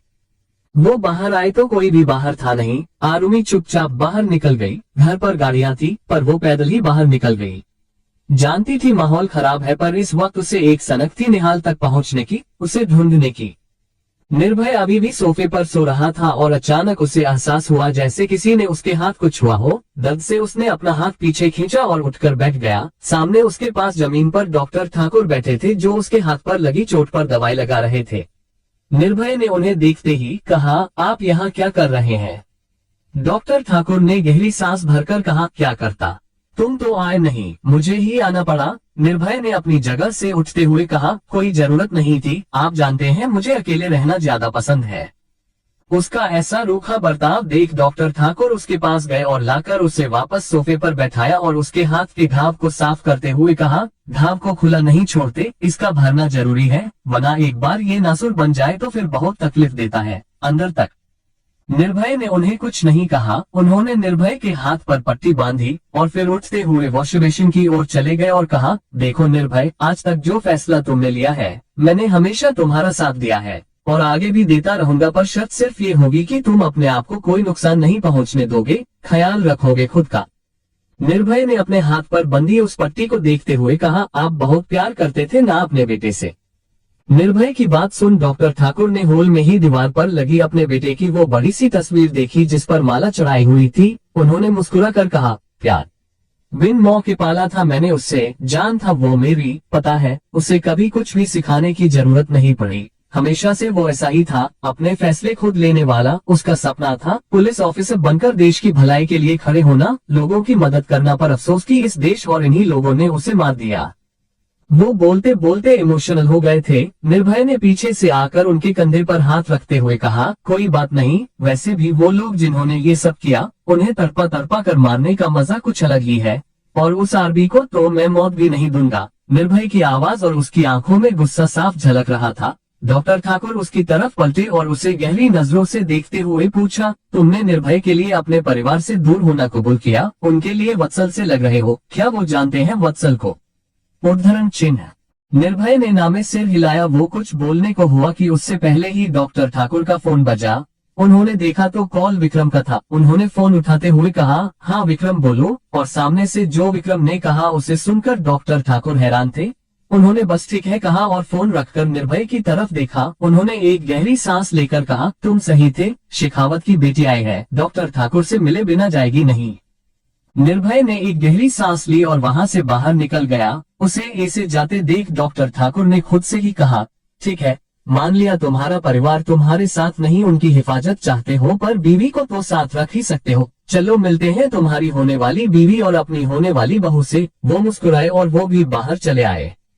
Untitled chapter. Mumbai. Doctor Thakur अपने घर पहुंचे तो विक्रम बाहर ही खड़ा था। उसने डॉक्टर ठाकुर को गाड़ी से उतरते देखा तो भागकर उनके पास गया और उनके गले में हाथ डाल उसने साथ ही आगे बढ़ते हुए उनके कान के पास फुसफुसाने लगा, क्या खतरनाक लड़की है बॉस, मैंने इसको डराया, अपनी गन निकालकर इसके सामने साफ किया, पर ये तो बैठ ही गई है। बोली, अपने को डॉक्टर ठाकुर से मिले बिना नहीं जाने का है। डॉक्टर ठाकुर ने उस पर एक सरसरी नजर डाली। दोनों अंदर आए तो सामने ही आरुमी को देखा जो निर्भय की माला चढ़ाई हुई फोटो के सामने खड़ी थी और पता नहीं क्या बड़े ध्यान से देख रही थी। डॉक्टर ठाकुर ने उसके पीछे जाकर खड़े होते हैं उस तस्वीर को देखकर कहा, मेरा बेटा है। जैसे ही आरुमी ने उनकी आवाज सुनी वो एकदम से पीछे पलटी तो देखा डॉक्टर ठाकुर वही खड़े थे। उसने उस तस्वीर की तरफ देखा। वो फोटो देख किसी के भी चेहरे पर स्माइल आ जाए। निर्भय उसमें खिलखिलाकर हंस रहा था, जैसे उसे पता ही ना हो कि उसकी तस्वीर ली गई है। डॉक्टर ठाकुर ने एक गहरी सांस ली और कहा, आओ बैठकर बात करते हैं। वो आगे बढ़े तो आरुमी भी उनके पीछे चल दी। डॉक्टर ठाकुर ने उसे बैठने का इशारा किया और खुद भी उसके सामने दूसरे सोफे पर बैठते हुए बोले, कहिए क्या बात करनी थी आपको मुझसे? आरुमी ने एक गहरी सांस भरी, एक बार विक्रम की तरफ देखा जो उन दोनों से थोड़ी दूरी पर खड़ा था, फिर उसने डॉक्टर ठाकुर की तरफ देखकर कहा, मैं आरुमी हूँ, निहाल की मंगेतर। जैसे ही डॉक्टर ठाकुर ने ये सुना वो बस उसे देखते रह गए। फिर भी खुद को संभालते हुए उन्होंने कहा, निहाल? कौन निहाल? आरुमी ने उनकी बात सुन सरकास्टिक वे में कहा, कमाल है, मैं आपके बेटे को नहीं भूली, क्योंकि वो भी मेरे लिए उस बुरे हादसे की एक याद है और आपको वो इंसान याद नहीं जिसकी वजह से आपने अपने बेटे को खो दिया। उद्धरण चिन्ह। डॉक्टर ठाकुर को उसकी बातें सुन पल पल शौक लगा रहे थे। आरुमी की डबल मीनिंग बातें वो अच्छे से समझ रहे थे, पर उसकी बात का जवाब नहीं दे पा रहे थे और उन्हें ऐसे खामोश देख आरुमी ने शांति से कहा, मैं उस निहाल की बात कर रही हूँ जिसकी सारी चीजें आपने एक बॉडी के साथ शेखावत फैमिली के हवाले की थी, ये कहकर कि वो बॉडी निहाल की है, उसी निहाल की जिसकी डेथ दूसरे लोगों के हिसाब से आपके बेटे के साथ हुई है। उद्धरण चिन्ह। आरुमी की बात सुन डॉक्टर ठाकुर ने सवालिया अंदाज में उससे पूछा, दूसरे लोगों के हिसाब से मतलब आपको ये नहीं लगता? आरुमी ने सपाट लहजे में कहा, नहीं। डॉक्टर ठाकुर ने उसे अब घूरते हुए कहा, क्या जानने के लिए आए हैं आप? आरुमी ने अब सीधे बैठते हुए एक आह भरी और कहा, निहाल कहाँ है? उसका ये सवाल सुनते ही विक्रम के हाथ से फोन छूटकर नीचे गिर गया और उसकी आवाज सुन दोनों की नजर उस पर गई। विक्रम ने जल्दी से अपना फोन उठाया और उसे ऐसे देख आरुमी ने सरकास्टिक वे में कहा, तुम्हें क्या हुआ? ऐसे डर रहे हो जैसे कोई चोरी पकड़ ली हो। उद्धरण चिन्ह। आरुमी का ध्यान विक्रम से हटाने के लिए डॉक्टर ठाकुर ने कहा, ये क्या मतलब हुआ आपके सवाल का? ना आप बात ठीक से कर रही है ना सवाल। देखिए, आपकी इस बड़ी ही उलझी बातों के लिए मैं अपना काम छोड़कर यहाँ नहीं आया हूँ। अगर आपको बात करनी है तो ठीक से कीजिए, वरना और भी काम है मुझे। उनकी बात सुन आरुमी एकदम सीरियस टोन में बोली, बस मैं भी यही उम्मीद करती हूँ आपसे कि आप मुझे मेरे सवालों के जवाब सही सही देंगे। आरुमी कुछ पल रुकी और फिर कहा, आपने 4 साल पहले हुए उस एक्सीडेंट में निहाल और निर्भय दोनों को मरा हुआ साबित कर दिया था। दोनों के पूरे शरीर जल गए थे और चेहरे भी। तो आपने कैसे पहचाना कि आपका बेटा कौन सा है और निहाल कौन सा? उद्धरण चिन्ह। डॉक्टर ठाकुर ने भी वैसे भी जवाब दिया, निहाल की चीजों से उसे पहचाना था, जानती है आप। और ये वो कुछ आगे कहते उससे पहले ही आरुमी ने कहा, कमाल की बात है ना डॉक्टर ठाकुर, जिस आग में 2 शरीर पूरी तरफ जल गए उसमें कागज के कुछ पन्ने सबूत होने के नाते बच गए। जहां उस आग ने सब कुछ जलाकर राख कर दिया, वहां निहाल के वो कुछ कार्ड्स वॉलेट को नहीं जला पाए। उसकी बात सुन अब डॉक्टर ठाकुर को थोड़ी घबराहट होने लगी, उन्हें पसीना आने लगा। तो आरुमी ने आगे कहा, कोई बात नहीं, जाने दीजिए, ये बताए निर्भय शेखावत कौन है? डॉक्टर ठाकुर बस उसे खामोशी से देखने लगे। आरुमी ने फिर कहा, क्या हुआ? इस सवाल का जवाब भी नहीं पता? चलिए कोई बात नहीं, बताए निहाल कहाँ है? उद्धरण चिन्ह। इस बार तो डॉक्टर ठाकुर से कुछ बोला जाने की उम्मीद ही नहीं रही। वो अपनी जगह से उठ खड़े हुए तो आरुमी भी खड़ी हुई और उनके सामने जाकर घुटनों के बल बैठ गई और अपने हाथ जोड़ते हुए कहा, मैं जानती हूँ निहाल जिंदा है, और आज से नहीं, पिछले 4 सालों से मुझे ये बात पता है। मैं प्यार करती हूँ उनसे, चाहे आप मुझे बताएं या ना बताएं, पर मैं हमेशा उनका इंतजार करूंगी, क्योंकि मुझे पता है वो मेरे पास आएंगे, वादा किया था उन्होंने। आरुमी की आंखों में आंसू थे और उसे इसे देख डॉक्टर ठाकुर और विक्रम दोनों का दिल पसीज गया। उस पर एक तरस आया, डॉक्टर ठाकुर भी तो इस सिचुएशन से गुजरे ही थे, वो भी तो अपने बेटे के लिए तड़पे ही थे। उनका मन हुआ कि वो आरुमी की हेल्प कर दे, उसे बता दे कि सच क्या है। पर फिक्र हो रही थी उन्हें कि उनके आरुमी को सच बता देने से कहीं कोई और मुश्किल ना खड़ी हो जाए।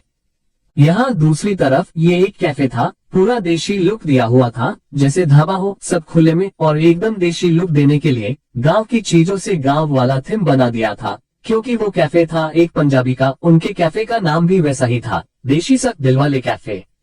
और उस कैफे में एक टेबल पर निर्भय और अखंड आमने सामने बैठे थे।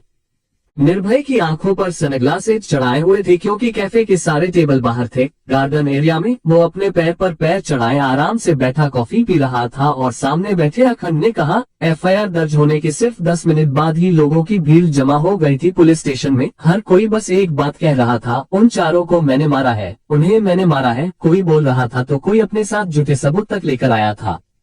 पर सबको पता था, पुलिस क्या और पब्लिक क्या, सबको पता था कि मर्डर आपने किए हैं, उन चारों को जिंदा जलाने वाले आप हैं। खैर वो कोई बड़ी बात नहीं है, पब्लिक आपके साथ है, पुलिस आपके खिलाफ, ये तो हमेशा का है। पर बात यह है कि आपने अपनी ही गैंग के चारों लोगों को इतनी रहमी से क्यों मार दिया? उद्धरण चिन्ह। निर्भय ने अपनी आंखों से चश्मा निकाला, उसकी आंखें सर्द थी और उसने अखंड की आंखों में आंखें डालकर कहा, रेप किया था चारों ने मिलकर, इसलिए जिंदा जला दिया, और फर्क नहीं पड़ता कि वो कौन थे, गलत किया था, सजा तो मिलनी ही थी।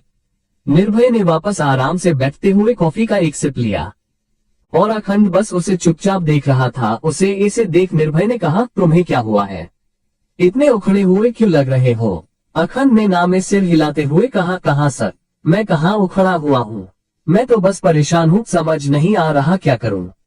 ये आर्यन सर भी ना, पापा से जाकर रिश्ते की बात की है, पापा मान भी गए हैं, पर लड़की तो देखी ही नहीं, मुझे अभी शादी करनी ही नहीं है, पर सर को मना नहीं कर सकता। पता है लगभग 4 साल पहले देखा होगा उसे, लंदन में पढ़ रही थी, आज ही लौट कर आए हैं, और सर चाहते हैं कि मैं उनकी बेटी से शादी करूं, अब ऐसे कैसे किसी से भी शादी कर लूं? उद्धरण चिन्ह। उसकी बात सुन निर्भय की आंखें और सर्द हो गई। उसने अपनी आंखों पर सनग्लासेस चढ़ाए और उठते हुए कहा, गुड, करनी भी नहीं चाहिए। वो ये बोल वहां से निकल गया और अखंड बस उसे देखता रहा। निर्भय अपनी गाड़ी में बैठा और तुरंत विक्रम को फोन लगाया। यहाँ विक्रम, जो आरुमी और डॉक्टर ठाकुर को ऐसे देख रहा था, निर्भय का फोन देखते ही तुरंत उठाकर कहा, हाँ भाई। जैसे ही उसने ये कहा, आरुमी ने उसकी तरफ देखा, पर सामने से निर्भय ने बस एक बात कही, किडनैप कर लो उसे। जैसे ही विक्रम ने ये सुना, उसके चेहरे पर एक स्माइल आ गई। उसने जल्दी से कहा, दंडनादन। उसने फोन रखा। आरुमी आंखों में आंसू लिए उसे ही देख रही थी और विक्रम उसकी तरफ बढ़ा और उस पर गन तानते हुए कहा, मुबारक हो, तुम किडनैप हो गई हो। जैसे ही उसने ये कहा, डॉक्टर ठाकुर ने उसे हैरानी से देखा। विक्रम ने दोनों को देखकर कहा, ऐसे क्या देख रहे हो? भाई का ऑर्डर है। उसने अब आरुमि की तरफ देखते हुए कहा, मैडम शेखावत, आपसे लड़ने का इरादा नहीं है अपना, सो चुपचाप जहां अपन आपको लेकर जाए चलने का बस। आरुमि उसे चुपचाप देखती रही तो विक्रम ने उसे उठने का इशारा किया। आरुमि उठी। विक्रम ने उसे आगे चलने को कहा और एक कमरे में ले जाकर उसके पास से उसका बैग और फोन लेकर उसे उस कमरे में बंद करके बाहर चला आया। अब डॉक्टर ठाकुर ने उससे पूछा, ये सब क्या है विक्रम? क्या चाहता है निर्भय? विक्रम ने सीधा सा जवाब दिया, बॉस, क्या चाहता है से क्या मतलब है? अपना भाई हर काम दिमाग से करता है और ये शेखावत मैडम को किडनैप करने का भी कोई ना कोई मकसद होई गाइस, उन्हीं से पूछते हैं। आ रहे हैं। यहाँ कमरे में आरुमि दरवाजे से लगकर बैठ गई और एक गहरी सांस लेते हुए कहा, मुझे पता था मुझे तुम यहीं मिलोगे। थैंक गॉड कि अब मैं तुमसे मिलूंगी। आंखें तरस गई है तुम्हें देखने को। शाम होने को आई थी। अभिमन्यु जब घर आया तो भूमि और अभि दोनों उसी का इंतजार कर रहे थे। आर्यन अपने कमरे में ही था। अभिमन्यु ने उन दोनों को देखकर कहा, हाय माँ, अभि कैसे हैं आप दोनों? वो उन्हीं के पास सोफे पर जाकर बैठ गया और अपना सिर टिकाकर आंखें बंद कर ली। तो भूमि ने कहा, हम तो अच्छे हैं बच्चे, पर तुम कहाँ थे? उद्धरण चिन्ह। और अभिमन्यु ने बिना आंखें खोले भी कहा, ऑफिस में। और कहा, आज तो मीटिंग्स ही मीटिंग्स थी, एक पल की राहत नहीं मिली। उसकी बात सुन अभि मुंह दबाए हंसने लगा। तो भूमि ने कहा, बेटा कभी फोन भी चेक कर लिया करो, कहाँ होते हो? ये छुपाना नहीं पड़ेगा। अभिमन्यु उनकी बात सुन कुछ समझा नहीं। उसने अपनी आंखें खोली और सवालिया नजरों से दोनों को देखा, फिर अपना फोन निकाला और उसकी आंखें हैरानी से बड़ी हो गई। यहाँ दूसरी तरफ सुकून हाउस में 3 बच्चे खेल रहे थे और माही और अरमान उन तीनों को देख सुकून से मुस्कुरा रहे थे। सांची भी इस वक्त यही थी। वो बच्चों के साथ खेल रही थी, पर अभय यहाँ नहीं था। और वो कहाँ था ये कल बताती हूँ। 258 नया किरदार, शेखावत मेंशन। अभिमन्यु ने जैसे ही अपने फोन में देखा उसके होश ही उड़ गए। कुछ पलों तक तो वो बस एक ही चीज को देखता रहा और उसके बाद उसने अभि की तरफ देखा और गुस्से में उसे घूरते हुए कहा, ये सब क्या बकवास है? ये मैसेज तूने भेजा है क्यों? उद्धरण चिन्ह। अभि ने अब उससे दूर भागते हुए कहा, भाई मैंने नहीं, सांची ने, उसने ये मैसेज किया था, मैं तो बस मस्ती कर रहा था। अभिमन्यु ने अब उसके पीछे भागते हुए कहा, तू और तेरी वो सांची, तुम दोनों की जान ले लूंगा मैं किसी दिन। ये मजाक है। फैमिली ग्रुप में मैसेज भेजा है तूने, पता नहीं सब क्या सोच रहे होंगे। इस सांची की तो जान ले लूंगा मैं, हाथ आ जाए एक बार मेरे। उसने गुस्से से तिलमिलाते हुए कहा तो भूमि भी हंस दी। उसने पीछे से आकर अभिमन्यु के सिर पर हाथ फेरते हुए कहा, वैसे ये भी हो सकता है, अगर तुम्हें पसंद है तो हम शादी करा सकते हैं। अभिमन्यु ने उसे सर्द नजरों से देखते हुए कहा, माँ आप भी। मैं उस लड़की को पसंद छोड़ो नापसंद भी नहीं करता, मेरे लिए वो सिर्फ मेरे भाई की दोस्त है। और क्या शादी मुझे नहीं करनी अभी कोई शादी। अभी उम्र ही क्या है मेरी, अभी तो बहुत कुछ करना है मुझे इसके बेवकूफ दोस्त के लिए, और शादी के लिए अभी वक्त नहीं है मेरे पास। अभिमन्यु ये बोल आगे बढ़ गया तो पीछे से भूमि ने कहा, अच्छा बाबा रेडी होकर आ जाओ, बड़े पापा के घर जाना है ना। अभिमन्यु ने बिना पीछे मुड़े ही चिढ़ते हुए कहा, हाँ आ रहा हूँ। और उसके जाते ही दोनों माँ बेटे हंसने लगे। अभि ने अपनी माँ के गले में अपनी बाहें डालते हुए कहा, मम्मा ये तो अभी से शादी के नाम से ऐसे भागते हैं जैसे भूत देख लिया हो। आप इनकी शादी कराओगी कैसे? उद्धरण चिन्ह। भूमि ने बस मुस्कुरा कर कहा, शादी तो हर किसी की होती ही है, कोई मर्जी से करता है तो कोई जबरदस्ती से, पर अब छोटे की शादी अरेंज मैरिज से होगी, जिसमें ना उसकी मर्जी होगी ना जबरदस्ती होगी, घर वाले कराएंगे। अभी बस मुस्कुरा दिया तो भूमि ने कहा, चलो अब तुम भी जाओ, रेडी हो जाओ, बड़े पापा के घर जाना है ना। उद्धरण चिन्ह। अभी ने जल्दी से हाँ में सिर हिलाया और वहां से चला गया। यहाँ दूसरी तरफ मुंबई की सड़कों पर एक बाइक सारे ट्रैफिक रूल्स को तोड़ते हुए बस आगे बढ़े जा रही थी, और ये बात जानने के बाद पुलिस उसे रोकने के लिए रास्ते के बीच में खड़ी थी। पर जैसे ही वो बाइक आई पुलिस भी उसे नहीं रोक पाए और वो बाइक पुलिस को इग्नोर करते हुए आगे निकल गई। और ये देख वहां खड़े एक पुलिस ऑफिसर ने उस बाइक की तरफ एक लोहे की रोड फेंकी जो सीधा बाइक के टायर में जाकर लगी, जिससे बाइक का बैलेंस बिगड़ा और वो गिर गई। ये देख वो पुलिस ऑफिसर उस बाइक की तरफ गए और उस राइडर को घूरते हुए कहा, बड़ा मजा आता है ना ट्रैफिक रूल्स ब्रेक करने में, अब गिर के कैसा लगा, कुछ कहना चाहेंगे आप? उद्धरण चिन्ह। उसकी बात सुन वो राइडर उठा और अपना हेलमेट निकाला और सबसे पहले उसके लंबे कली बाल बाहर आए।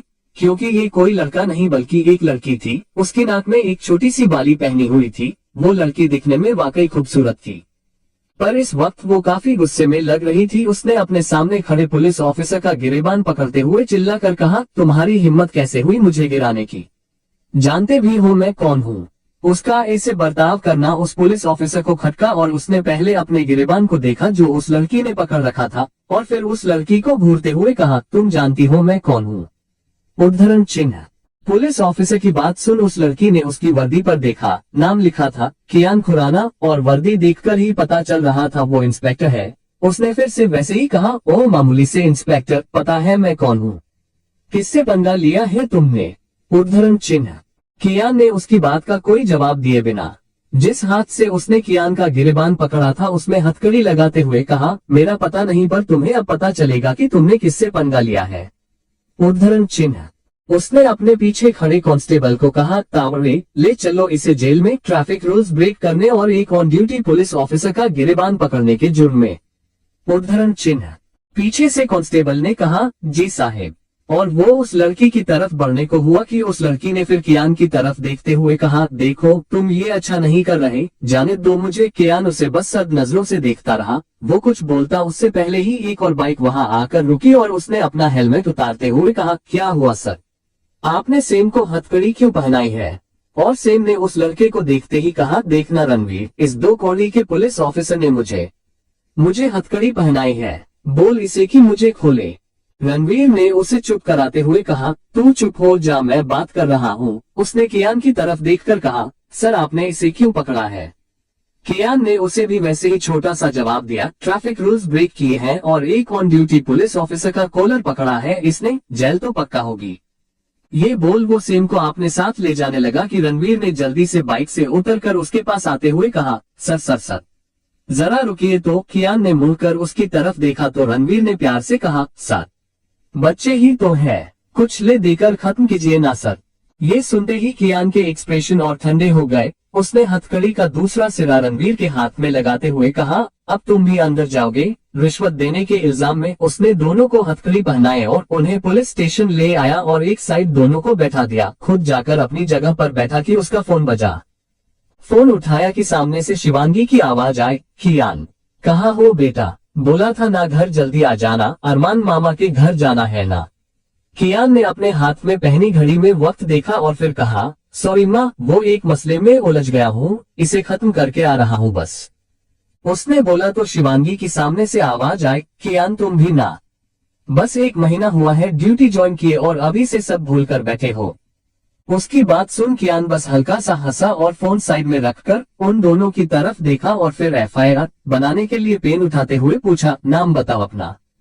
उसकी बात सुन सेम ने फिर से उससे घूरते हुए कहा, लुक इंस्पेक्टर, तुम जानते नहीं हो मेरे डेट कौन है? वो तुम्हारी ये अकड़ और तुम्हारी नौकरी दोनों को 2 मिनट में निकाल कर फेंक देंगे। कियान ने अब सरकास्टिक वे में कहा, अच्छा तब तो तुम्हारे डेट के आने के बाद ही तुम यहाँ से घर जा सकती हो, सो चुपचाप अपना नाम बताओ।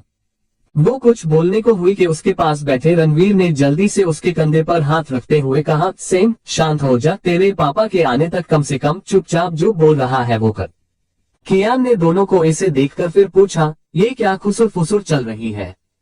नाम बताओ अपने अपने। और अब सेम ने चुपचाप जवाब दिया। सेम कियान ने बिना उसकी तरफ देखे कहा, पूरा नाम बताओ। और अब उसने एक गहरी सांस लेकर कहा, संयुक्ता धनराज। जैसे ही कियान ने उसका नाम सुना उसने संयुक्ता को ऊपर से नीचे तक अच्छे से देखते हुए कहा, हम्मा संयुक्ता नाम सूट नहीं करता, इसलिए ही सेम लेकर घुमती हो। वो फिर कुछ लिखने लगा और रणवीर की तरफ देखा तो उसने जल्दी से कहा, जी मेरा नाम रणवीर है, रणवीर सिसोदिया। उसने कुछ देर दोनों को वहीं बैठाए रखा और कुछ देर बाद वहां एक आदमी आया। उसने 3 पीस सूट पहना रखा था और देखकर ही पता चल रहा था कि वो काफी अमीर है। उसने कियान की तरफ देखते हुए कहा, एक्सक्यूज मी सर, मुझे यहाँ बुलाया गया।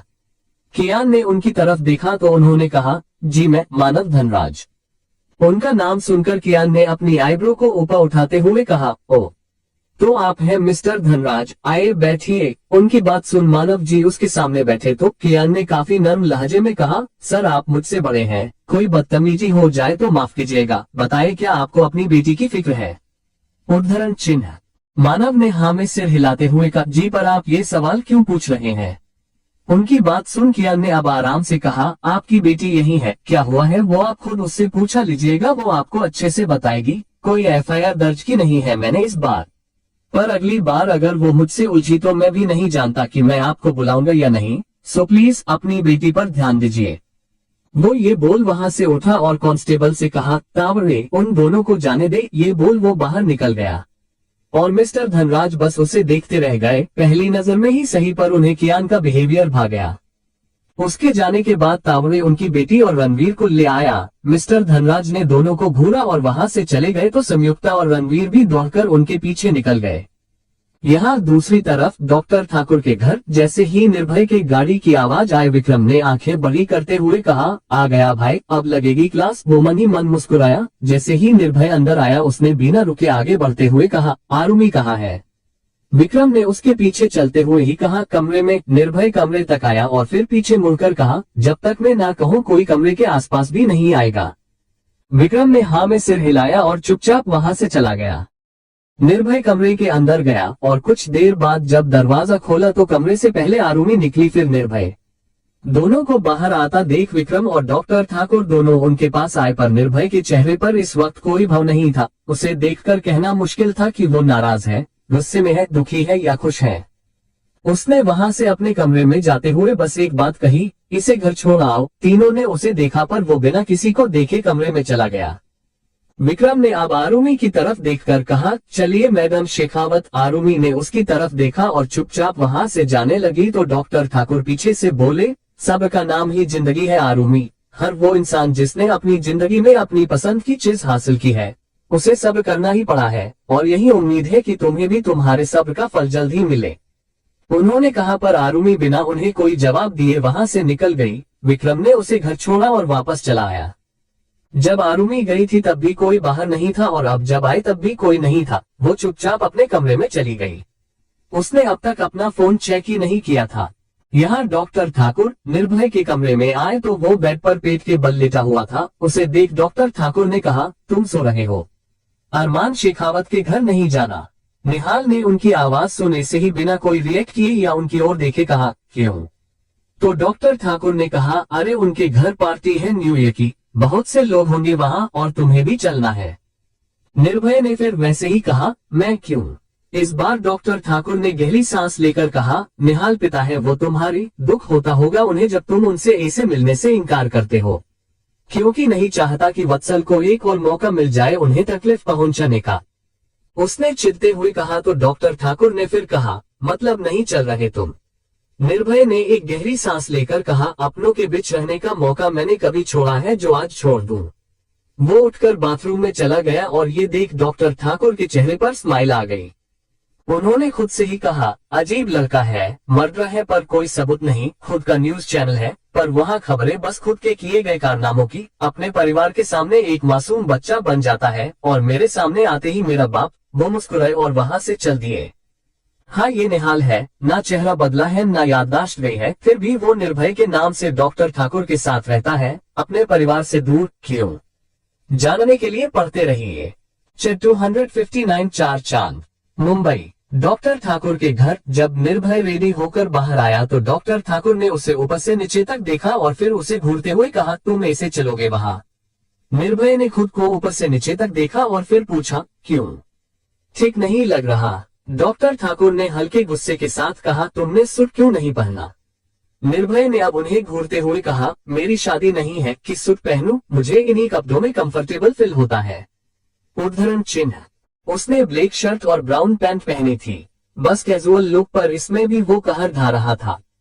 वो ये बोल आगे बढ़ा, टेबल से गाड़ी की चाबी उठाते हुए कहा, वैसे भी हम साथ नहीं जा रहे हैं, मुझे एक काम है, मैं बाद में आ जाऊंगा, आप जाए विक्रम के साथ। डॉक्टर ठाकुर ने उसे एक बार फिर घूरा पर निर्भय बिना उनकी तरफ देखे निकल गया। उसके जाने के बाद विक्रम आया। उसने 3 पीस सूट पहना था और वो काफी हैंडसम लग रहा था। उसने डॉक्टर ठाकुर की तरफ आते हुए कहा, चले बॉस अपना टशन दिखाने। डॉक्टर ठाकुर आगे बढ़ते हुए बोले, जैसे दिख रहे हो वैसी ही भाषा का इस्तेमाल भी करना, वहाँ अपनी ये टपोरी भाषा शुरू मत कर देना।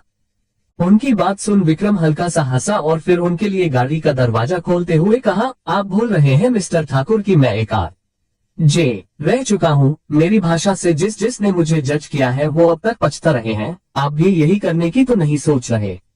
डॉक्टर ठाकुर ने उसकी बात सुन मुस्कुरा कर नामे सिर हिलाया और गाड़ी में बैठे। विक्रम जाकर ड्राइवर सीट पर बैठा और गाड़ी स्टार्ट की। यहाँ दूसरी तरफ आरुमि को ये तो पता नहीं था कि वो कहाँ जा रहे हैं, पर उसे बस भूमि ने ये कहा था कि शाम को उन्हें बाहर जाना है तो वो रेडी रहे। तो वो रेडी हो चुकी थी। उसने ब्लैक कलर की अनारकली पहनी थी और वो इस रंग में और खूबसूरत रही थी। बाल खुले ही छोड़ रखे थे और आज वो खुश लग रही थी। मेकअप वही काजल, आईलाइनर और हल्की सी लिपस्टिक, पैरों में ब्लैक हिल्स, और वो रेडी थी। नीचे आए तो सब उसी का इंतजार कर रहे थे और उन सबको देख आरुमि के चेहरे पर स्माइल आ गई। उसकी स्माइल देख उन सबको भी खुशी हुई कि चलो आरुमि खुश तो है। सब एक जैसे तैयार हुए थे। थीम ही ब्लैक थी तो अविनाश, आर्यन और अभिमन्यु ने लेग सूट पहना था और भूमि ने साड़ी। वो सब एक साथ निकल रहे थे तो अभिमन्यु आरुमि और अविनाश को अपने साथ ले गया, ये कहकर कि वो आ रहे हैं। वो अलग निकल गए और आर्यन और भूमि अलग से निकल गए। सब धीरे धीरे सुकून हाउस पहुंच रहे थे। गार्डन एरिया में पार्टी थी और ज्यादातर मेहमान आ चुके थे। जब डॉक्टर ठाकुर वहां पहुंचे तो वो सबसे मिले। उन्हें अकेले देख अरमान और अभय दोनों ने पूछा, निर्भय नहीं आया? डॉक्टर ठाकुर ने दोनों को शांत करते हुए कहा, अरे वो आ रहा है, कोई काम आ गया है उसे। वो उनसे बातें करने लगे और कुछ ही देर में आर्यन और भूमि भी वहां पहुंच गए। उनके पीछे ही अभिमन्यु की गाड़ी भी आ गई। सब साथ में अंदर आए। इतने सालों बाद आज आरुमि को देख सब खुश थे और कियान को वहां देख आरुमि वह जाकर उसके गले लगी और पूछा, अंश कहाँ है? वो नहीं आया। उद्धरण चिन्ह। कियान ने हंसते हुए कहा, आ रहा होंगे सर, रुक जा। उसकी बात सुन आरुमि भी हंस दी। बच्चे सारे एक तरफ जाकर खड़े हो गए थे। वो अपनी मस्ती में थे। इतने टाइम बाद मिले थे, ढेर सारी बातें कर रहे थे। कुछ देर में अंश भी उनके बीच शामिल है गया और सौम्या, आर्यन, भूमि और विराट अभय और अरमान की तरफ चल दिए। आज फैमिली रियूनियन वाली फीलिंग आ रही थी। सब खुश थे, पार्टी एंजॉय कर रहे थे। यहाँ दूसरी तरफ निर्भय कहीं जा रहा था। चेहरे पर कोई भाव नहीं, बस शख्स चेहरा। उसने किसी को कॉल किया और ब्लूटूथ कान में लगा लिया। सामने से जैसे ही कॉल उठाया गया कि निर्भय ने कहा, सर मी निश्चल बोलतोय। सामने से आवाज आई, हाँ बोलो। तो निर्भय ने फिर से आवाज बदलकर बात करते हुए कहा, सर वो निर्भय के बारे में कुछ बात करने का था मेरे को। सामने वाले इंसान ने फिर कहा, मैं घर पर ही हूँ, मुझे बाहर जाना है, जल्दी आ जाओ। निर्भय ने भी जल्दी से कहा, हो साहिब 15 मिनट में। निर्भय ने कॉल डिस्कनेक्ट किया और हस्की वॉइस में कहा, बस 15 मिनट, उसके बाद तुझे हमेशा हमेशा के लिए फ्री कर दूंगा। उसने अपनी गाड़ी की स्पीड बढ़ा दी।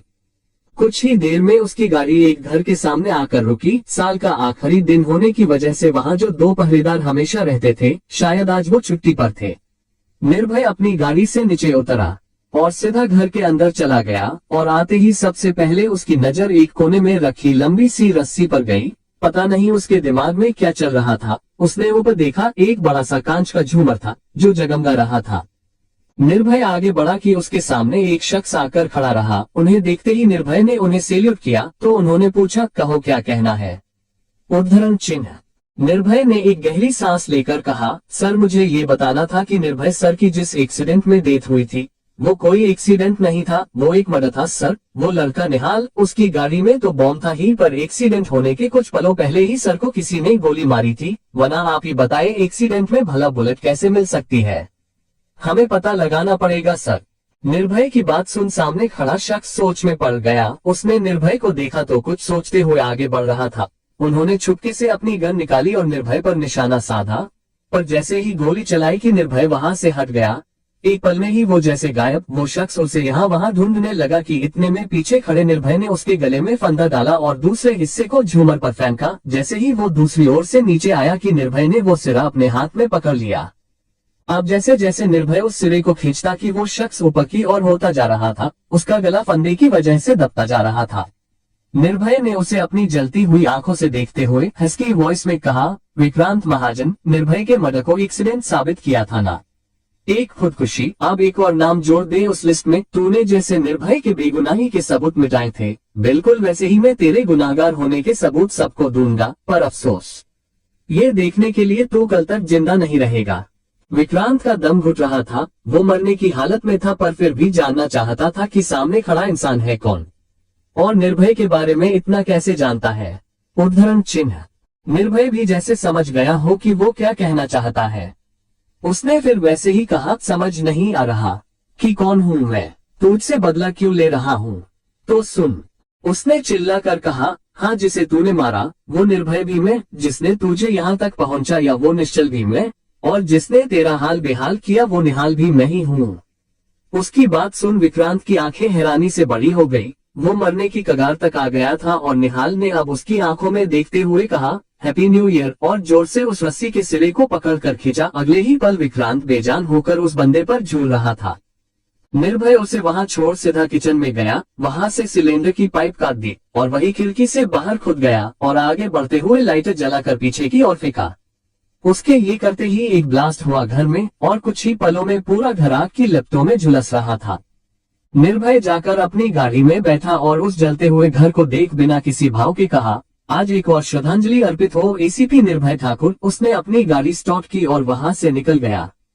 कुछ ही देर में वो पार्टी में पहुंचा, जहां सब कब से उसका वेट कर रहे थे। वो आते ही सीधा डॉक्टर ठाकुर के पास गया और डॉक्टर ठाकुर ने उसके थोड़ा करीब होते हुए कहा, इसे कि सिर्फ वो सुन सके, कहाँ ये गए थे, कब से इंतजार कर रहे हैं तुम्हारा। उन्होंने ये कहा और निर्भय ने चारों तरफ अपनी नजरें घुमाते हुए कहा, एक काम खत्म कर रहा था इसलिए टाइम लग गया, पर अब आ चुका हूं ना। उद्धरण चिन्ह। उसने कहा तो डॉक्टर ठाकुर ने पहले उसे घूरा और फिर कहा, अच्छा ठीक है, जाओ शेखावत फैमिली से मिल लो, वो कब से तुम्हारा वेट कर रहे हैं। निर्भय ने हाँ में सिर हिलाया और वहां से अरमान, अभय और आर्यन की तरफ बढ़ गया। उसे देखते ही सबके चेहरे पर स्माइल आ गई। उसने आकर अभय और अरमान से हाथ मिलाया, आर्यन से भी, पर आर्यन ने कुछ कहा नहीं। अरमान ने उससे पूछा, तुम कहाँ रह गए थे बेटे, तुम्हारे डेढ़ तो कब से आ गए। निर्भय ने एक नजर आर्यन की तरफ देखा और कहा, पुलिस वालों को एक नया काम देने। उसने ये बोला तो वहां खड़े सब हंस दिए, पर निर्भय और आर्यन नहीं। और ऐसे ही बात करते करते अचानक निर्भय को कुछ याद आया और उसने अपनी नजरें चारों ओर दौड़ाई के उसे आरुमी दिखी। उसने तुरंत आरुमी से नजरें हटाते हुए अरमान की तरफ देखकर कहा, वैसे आपने सजावट तो काफी अच्छी की है, पर पार्टी कुछ बोरिंग नहीं लग रही। उद्धरण चिन्ह। अरमान ने उसकी बात सुन मुस्कुरा कर कहा, तो तुम आ गए हो ना, अब तो चार चांद लग ही जाएंगे इस पार्टी में। निर्भय ने उसकी बात सुन नामे सिर हिलाते हुए कहा, नहीं, इस बार आप दिखाए कि आपके घर में कितना टैलेंट छुपा है। उसने उस तरफ इशारा करते हुए कहा जहां शेखावत फैमिली के सारे बच्चे खड़े थे। अरमान और अभय दोनों उसकी बात समझ गए। उन्होंने हाँ में सिर हिलाते हुए कहा, क्यों नहीं, और सारे बच्चों को आवाज देकर अपने पास बुलाया। सबकी नजर सबसे पहले निर्भय पर गई। उसकी शक्ल नहीं बदली थी, इसलिए शेखावत परिवार के लिए वो निहाल ही था। सब उन लोगों की तरफ चले आए तो अरमान ने कहा, अभिमन्यु तुमसे अच्छा ना तो कोई यहाँ गिटार प्ले करता है, ना ही कोई गाता है, तो आज तुम हम सब के लिए कुछ गाओगे।